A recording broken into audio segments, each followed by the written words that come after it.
Okay, what we got going on? A brand new tank rack with a shrimp tank and some quarantiners. Got new fish here, got new fish there, got new fish in the bucket, and I definitely gotta release these feeder minnows because Bowser has already taken a shot at the bag. Or two, or three.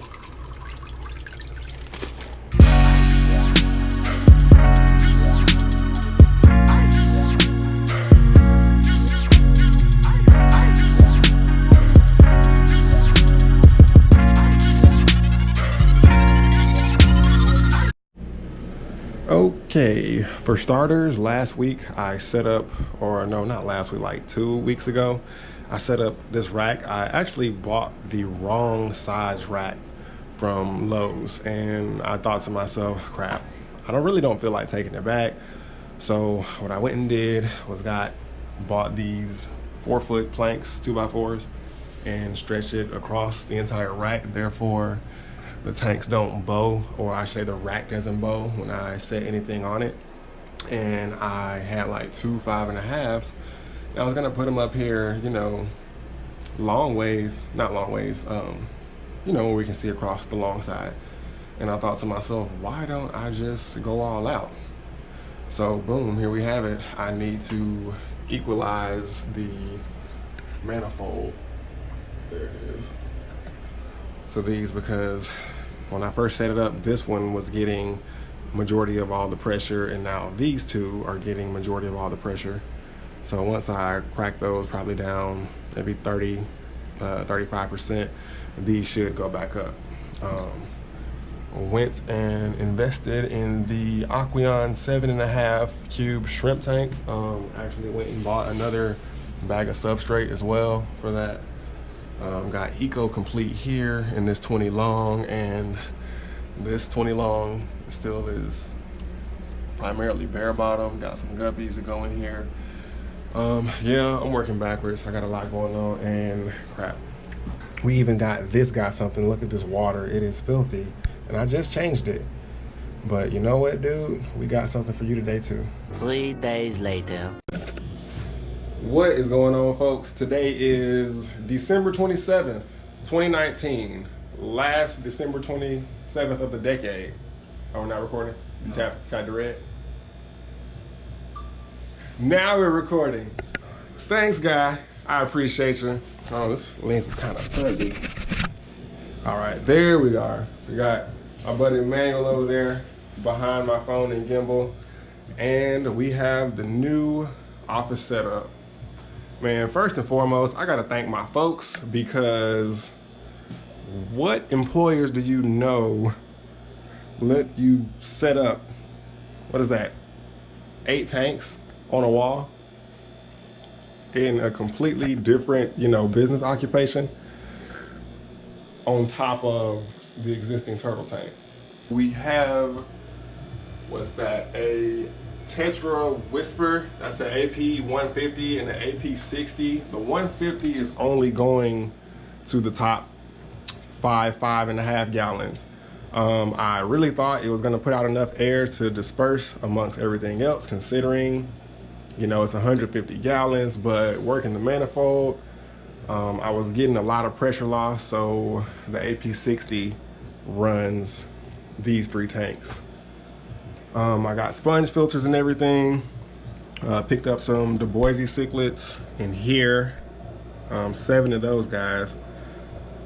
Got them on sale for like $13 a piece. Regular price was like 15 bucks. I know it's really not a sale, but you know me, I had to get them. Got some shrimp over in here. Everyone's hiding right now, or everyone's up in the leaves. I don't have any pellets, or didn't drop any pellets today. Shoot, and I really would like to make a whole separate video talking about the details of these tanks and how I went into them, but I'm just gonna focus a little bit. Oh, hold on, wait, there's the ghost clown knife.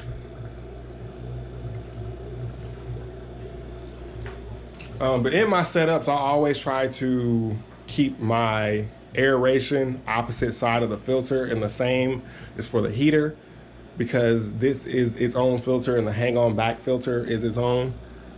Therefore, I kind of get like a full circulation. And since this pulls more directly, you always set your heater on the opposite side of the tank. That way it can evenly be pulled through. And as far as your thermometer goes, you always want to set that on the opposite side as the heater. That way you're getting the actual reading of the cool side of the tank. I got that little sponge filter going in here. It's nothing special about it. I mean, it looks cool. I honestly thought it was gonna turn over. Well, the biomedia was gonna turn over like the Zis filter does. But that's what I get for hoping, thinking, and guessing. Probably gonna drop the shrimp in this tank later on next week. Going into filtration and actually making it look appealing. I mean, everyone knows how it goes with the sponge filters, but if you ever have the right piece of decor, you can disguise it and it can still have the same function if you don't like it. Yes, this tank is a little cloudy right now. I added a couple more scoops of existing sand I had in another tank. So that clouded the tank up, but in a couple hours, this will filter out and polish off and be back crystal clear. I'm gonna turn this into my guppy tank. Probably gonna put a lot more Neocaridina in here. And then we get into what we see here. Okay, that is a bunch of Java moss that has got sucked and stuck to the intake. To avoid this, I have something called a pre-sponge filter that goes over the intake. And you can actually consider that as another stage or form of filtration. Because if you have your hang-on back, you have our sponge filter, and then we have filters that go on the outside of the filter before the water even passes through it. And that gives the tank even more clarity over time. Definitely gonna upsize this sponge filter. I know Corey from Aquarium Co-op is selling these new green ones, and if you guys know me, I love green, so I'm probably gonna get that bigger, coarse green sponge filter. Check out these rainbows. I know there's a glare behind me. I'm trying to get into focus. I think these are the dwarf species. They don't get too big. They probably stay around this size, probably gain a few more inches. Got some autosyncli catfish, or autosynclus. I believe autosyncli is the plural form of it. Don't quote me on that. Got some pygmy chain swords. I picked out the best of the best from my previous or this actual 20 long. They got coated in BBA, and there's still some BBA right there on that intake. Probably gonna put a lot more Siamese algae eaters in there just to go ahead and kill it off. And our remaining plants are here. I don't know if I'm gonna give these to my crayfish or not, but we will see. I'm gonna try to get this video up for you guys tonight. If not tonight, definitely tomorrow, before the year is out. You got anything for us, guys? More videos, more to come, more epic stuff. That's it. I ain't got nothing, man. I'm just a boarding guy. I'm just back here getting the snaps. Yeah. That's oh. it. Yeah. I know you guys probably already saw. I put digital thermometers on everything because this is like, I can say, the mini lab gallery display. You know, I'm at work, so people come in all the time, and I tell them I, you know, set up tanks. I'm into aquatics, this, that, and the third. Got my card sitting right there, but it really, you know, accounts for yourself when you actually have multiple things to show. I have something for the shrimp. I have something for my, not semi-aggressive, but for my larger fish. Then I got a tank full of guppies who will eventually reproduce. I'm probably gonna add some cuttle bone in there because I've been told that they require more calcium at higher temperatures. I'm not so sure about trying the higher temperatures thing because I know that actually speeds up their growth rate, which speeds up their life expectancy, but I will add cuttle bone for calcium. In the meantime, this is the new setup, guys, in the office. Once again, man, I have to thank my parents because I wouldn't be able to do this anywhere else. Day 2. If you guys have like a preferred color of shrimp you like to see in here, put that down in the comments below. I couldn't decide was I gonna cull out all my cherries or just cull out all my blues and blacks, or should I just go with a complete rainbow shrimp tank? Should I just say, you know, screw it and just throw everyone in there, or keep it cherry or keep it blue or black? You guys let me know. Going over this. Oh. All right, so getting over here to our snapping turtle. Look at this guy. He sees me. Well, he sees us. And then he sees us too. He's really, really attentive. He's always on the hunt. He thought I was gonna feed him.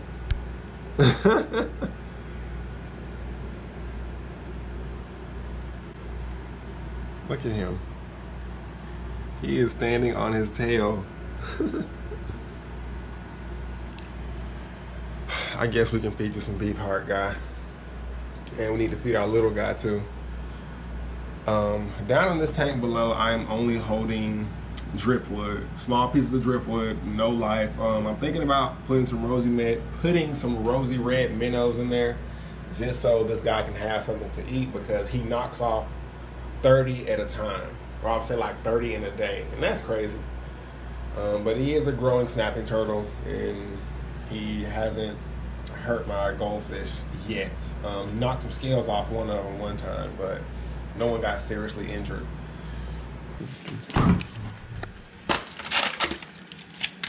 Beef heart.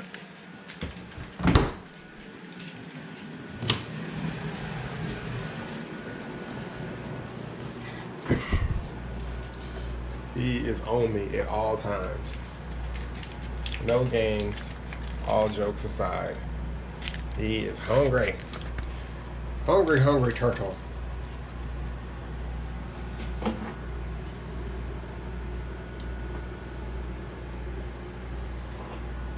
And he's gotten so strong, man. I remember when we first got this guy, he was like,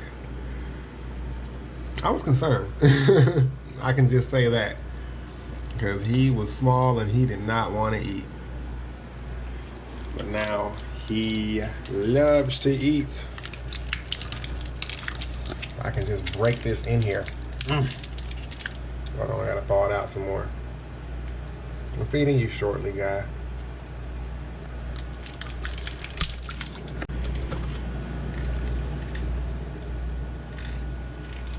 Oh, he sees it.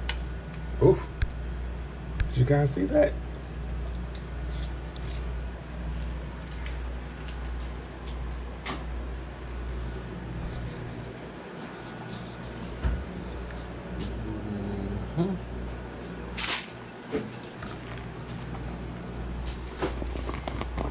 And then we're gonna feed our little guy, because he likes to eat too. Oh, and if you guys are wondering where I got this little dock or protective area for this little guy, got it on Amazon. It is made by Alfie Pets. It's called a turtle breeder box on Amazon. I'll put the link in the description below. You have to assemble it. I wish it came in some bigger dimensions, because this guy's gonna grow pretty fast once he you know, sets in and starts soaking up this UVB light and whatnot. But hey, it's doing well for now. It's keeping him safe and uneaten and unharmed by Bowser, because he is relentless. And he wants another. Oh yeah. Oh yeah. Uh-oh. And he's got it.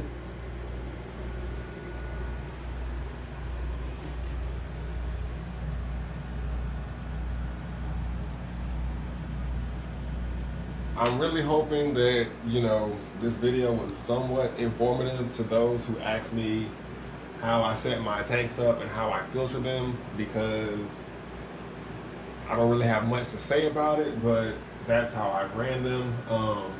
I do not put heaters in the top tanks because heat rises, and I keep this door closed when I'm not here. So, you know, the highest temperature I see right now is like 76.3. The low is 75.5 on one of those. And if you're wondering, I did not spend a ton of money putting digital thermometers on these tanks. I went on Amazon, found the best deal I could find for digital thermometers. I really hope you guys enjoyed this video. I hope it was informative to those who asked me about specific things. I hope everyone has been enjoying the holidays. Happy New Year to you guys, and I will see you guys next year. Until then,